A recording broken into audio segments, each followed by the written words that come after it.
Hey everyone, it's low carb and keto nutrition specialist Amy Berger bringing you the one and only keto without the crazy. Today's topic is something that has been on my mind for a while, and I finally got myself to sit down and do it.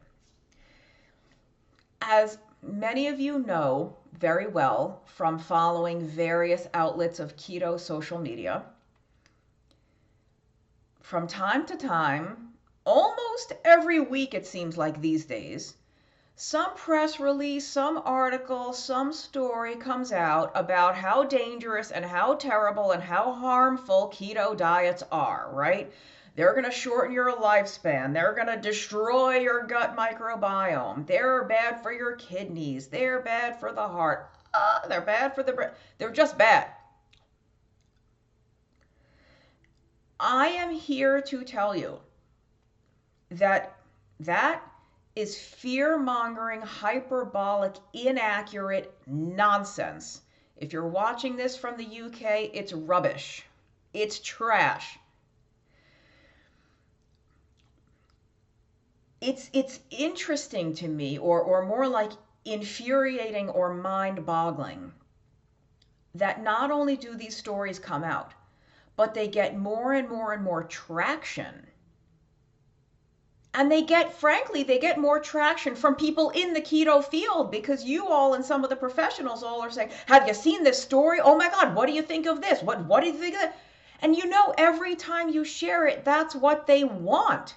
They want more eyeballs on it. They want more clicks. They want more shares. The very best thing to do when one of those things comes out is to ignore it.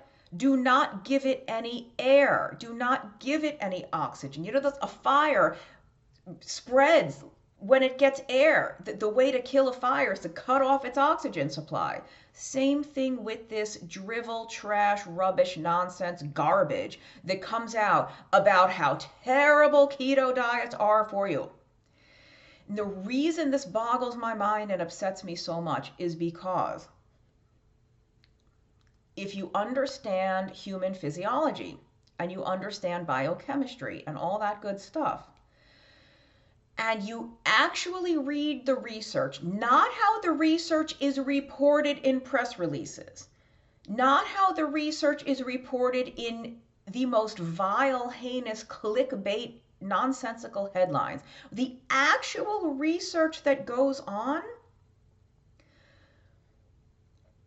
not only is keto not harmful, now there's always exceptions, but not only is keto not harmful,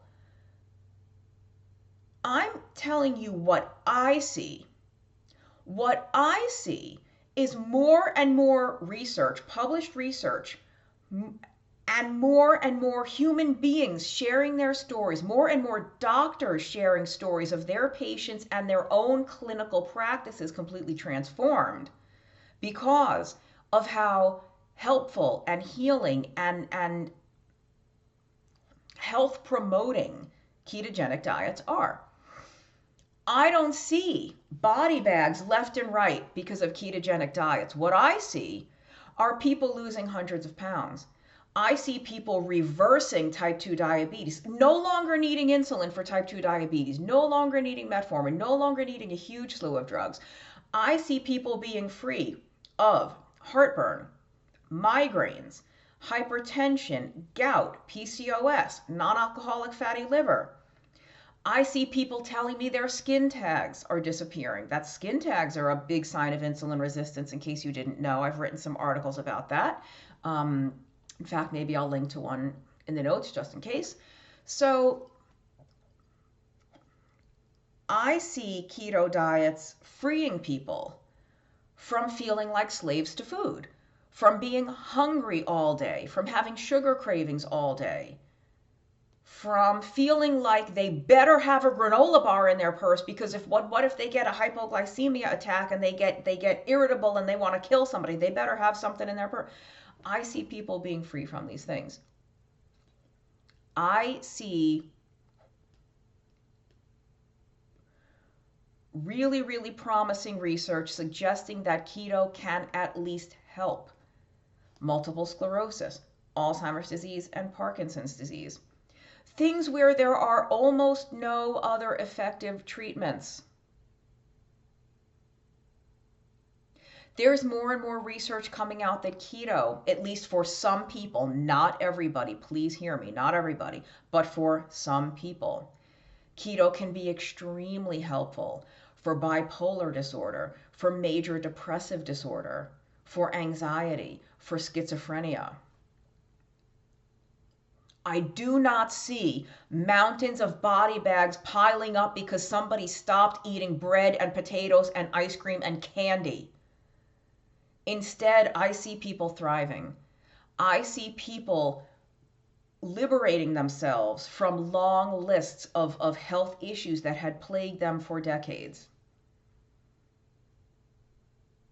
So to think that ridiculous, hyperbolic, completely false, nonsensical words, I can't call it information, I can't call it research, like that these words are getting traction, honestly hurts me, because I think of all the millions of people who could be helped by this therapeutic way of eating. In fact, we even call it therapeutic carbohydrate restriction, rather than, because keto has so much baggage in the medical world. But if you call it therapeutic carbohydrate restriction, oh, all of a sudden it's a therapy. All of a sudden it's a medical intervention. We're no longer talking about that crazy wackadoodle fad keto diet, even though keto is totally not a crazy wackadoodle fad. I did a video on that. I'm going to link it in the notes. Please do watch it if you need to be entertained. It is one of my personal favorites of my entire channel. All the time I've been doing videos, that is one of my favorites, and it's a rant on why keto is not a fad and it's not unsustainable.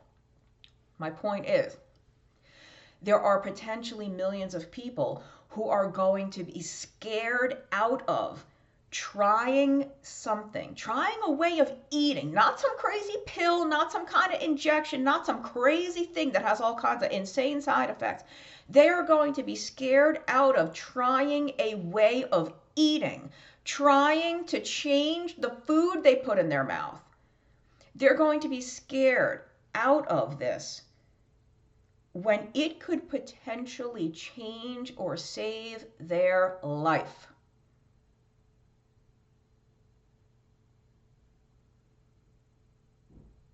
And that's really sad. It's kind of all I wanted to say and no, that's not all I wanted to say. So many times when these articles come out, these go, oh, keto makes your kidneys explode. Keto makes your brain fall out. Like all of this nonsensical garbage. Some of you write to me, you write to Dr. Westman, you write to Adapt, you write to like all the people that you know, not all the people you know, but all your sort of trusted keto people, like, you know, what are your thoughts on this? Or like, is this true? Have you read this article? Could you please, you know, explain this? Like, what's up? Why? Do you honestly believe those headlines? Do you honestly believe that keto is dangerous in those ways? Do you believe that all of the speakers, I mean, there's hundreds of us at this point, all of the speakers that you see at Low Carb Denver, at I think they call it now the Symposium for Metabolic Health. It used to be like Low Carb Boca, Low Carb San Diego. At the Metabolic Health Summit, university, PhDs, MDs. Do you think that all of these people would be staking their careers on something they thought was harmful? Do you think these doctors, nurse practitioners, PAs, whoever, these clinicians, not only would be staking their careers, but staking their patients' lives on this? Do you think that we would be, not that I'm a doctor, but we as just a keto professional in general, do you think we would be doing this if we thought we were harming people? So when some study comes out, keto causes cardiovascular disease, and somebody sends it to us, what do you think we're going to say? Oh my gosh, you're right. Wow. In the 20 years I've been learning about this, this is the first I've ever heard of keto being bad for that. What a shock. I guess I'm going to abandon ship, do a complete 180 with my career. Why do these things scare you so much? Do you not trust? Have you not had your own incredible experience with keto such that you feel so good and your life has changed so much that you know that that stuff's garbage? You just dismiss it out of hand. You just ignore it like I do because you are too busy enjoying life and reveling in how much better you feel from eating this way that you're too busy enjoying your life to even waste time on this crap. I'm sorry, now I'm getting angry. I don't mean to get angry. Like I said, I'm more sad. I'm more heartbroken over the fact that these types of stories get any airtime whatsoever when all I see is people getting better. All I see is people being able to stop medication for 20, 30 different kinds of conditions that keto helps. That's what I see. And just to end on one thing, the reason these stories get so much traction is not because they are correct. It's not because they're accurate, and it's not because they're true. It's because they have incredibly large and incredibly well-funded PR machines sending these things out. You will see it from 20 or 30 different media outlets, newspapers, magazines, online, news organizations. The same exact headline or the story they write has the same exact first paragraph, almost verbatim. Why? Because these incredibly large, incredibly well-funded PR machines spread that info. They say, here, publish this, here, take from this, copy and paste from this. That's what they do. So do you honestly think any of those journalists is actually taking the time to read the full text of a study? Or they're just taking it on faith that whatever they're told is true? Keto makes your penis fall off. Keto makes you go blind. Keto makes, I don't know what. Keto does something else nutty. No pun intended. All right, that's it for now. I will see you next time. I'm not sure when this video is going to be published. If this video comes out before May 9th, which I'm pretty certain it will, check out the 7-day Start Keto Right Challenge from Adapt Your Life Academy. I will be there. Dr. Westman will be there. Our team of very experienced keto rockstar admins will be there. 7-day Start Keto Right Challenge. There will be a link below. And also remember to check out that video, my rant on why keto is not a fad and it's not unsustainable. One of my own personal favorites. And that's it. I will see you next time. Will you please just promise me that you're going to trust in the keto process? You're going to trust that keto is helpful and it is very good for you and it is safe. Now, you have to do it the right way if you're not an idiot about it, but that's true of any way of eating. That's true of getting behind the wheel of a car. It's true of anything that we do in any given day. You have to do things in a sane, rational, safe way. But I'm going to keep eating keto, so you keep eating keto too, if you like keto and if you think it's the best thing for you. All right, take care, everybody. See you next time.